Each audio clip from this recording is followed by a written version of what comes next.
welcome to the very first episode of Plugged In Australia, the podcast that's charging up the conversation on electric vehicles right here down under. I'm your host, Jamie, and I reside here in Sydney, and welcome aboard.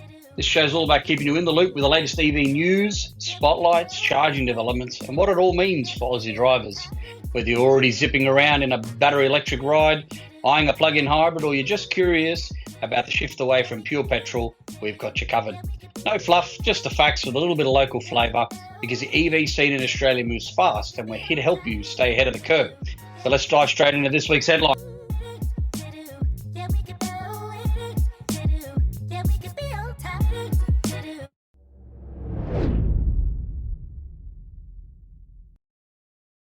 All right, we kick things off with some big numbers that just show how quickly plug-in hybrids are gaining ground.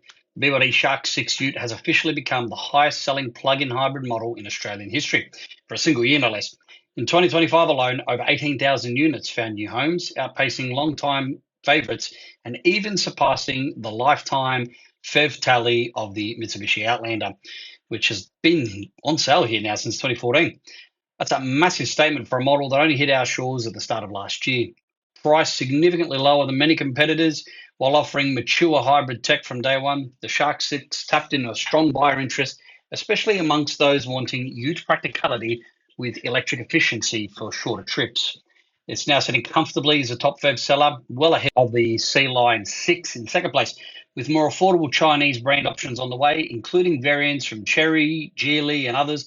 2026 could see even fiercer competition in this segment. Speaking of competition heating up, Tesla is still holding the crown as Australia's number one pure BEV brand for now. Despite a noticeable dip in overall sales last year, Tesla clocked nearly 29,000 registrations, just edging out BYD's strong 25,000 plus figure for BEV models. The refresh Model Y played a big role in keeping Tesla on top locally, bucking the global trend where BYD surged ahead with massive volumes, including hybrids. Now, here at home, Tesla's lead comes down to brand loyalty. That popular mid-side SUV, very few direct low-cost competitors so far. But BYD isn't standing still. Affordable new arrivals like the Atto 1 could shake things up this year. Same Atto 2 as well. If you're shopping for a BEV, it's worth watching both camps closely. The gap is narrowing. Now, on the affordability front, Jaecoo, I don't know how you pronounce that, has just given budget-conscious buyers another reason to pay attention. The Chinese brand, part of the Chery family, has extended its limited-time drive-away deal on the J5 electric SUV. After the first 1,000 units flew out the door late last year, they've opened up another 1,000 spots at that eye-catching $36,990 drive-away. Wow, what a price. This compact adventure-ready EV comes with a decent 400-kilometre WLTP range, reasonably quick DC charging, V2P, vehicle to power, for camping, emergencies, and family-friendly touches like pet-safe seats and a panoramic roof. They've even added a black interior option for those early orders. In a market where every dollar counts, deals like this are helping bring more people into the EV fold faster. Now, looking further ahead, Volvo is teasing what could be a serious contender in the premium electric SUV space. The EX60, essentially the battery-powered counterpart to the hugely popular XC60, is slated to land in Australia toward the end of 2026. It's been built on an all-new platform. It's a bit larger than the current XC60 in key dimensions, promising impressive range options up to around 800 kilometres in the top spec. Very quick acceleration in the performance variants and ultra-fast charging capabilities.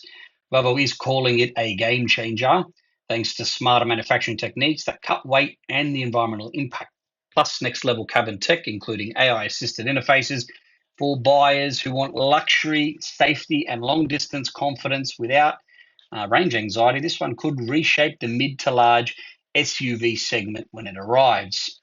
Again, all depending on the price. And in infrastructure news, that's good for everybody who loves a road trip. Don't we all love a good road trip? Australia's biggest petrol retailer, Ampol, has rolled out its first EV chargers specifically designed with trailers in mind. At 2 upgraded sites along the M4 in Western Sydney, they've installed high-power bays, including drive-through options for towing setups and some of the fastest 400-kilowatt units available locally.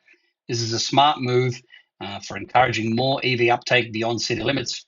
Trailers, caravans, and commercial rigs have been charging pain point for years. Dedicated bays mean quicker stops and less hassle on long hauls. Now, this has been backed by government funding, and it's in a wider push to build out reliable, fast charging networks across the country. And now, finally, a quick heads up on the events calendar. Everything Electric Show Sydney, which was supposed to be in March, has been pushed back to September the 18th and 20th of this year. Organisers pointed to global uncertainties in the EV space, including policy shifts, manufacturer delays, and a clash with other major events. While it is disappointing for those who are planning an early year visit, the extra time should allow for a stronger lineup, more exhibitors, and new features like expanded industry sessions. And we will keep an eye out on any updates as the date approaches. That's your EV roundup for this week. Plenty of momentum in hybrids, steady leadership for Tesla locally, budget breakthroughs, premium rivals on the horizon, and better charging for towers, and one event getting a strategic breather. Thanks so much for joining me on this inaugural episode of Plugged In Australia.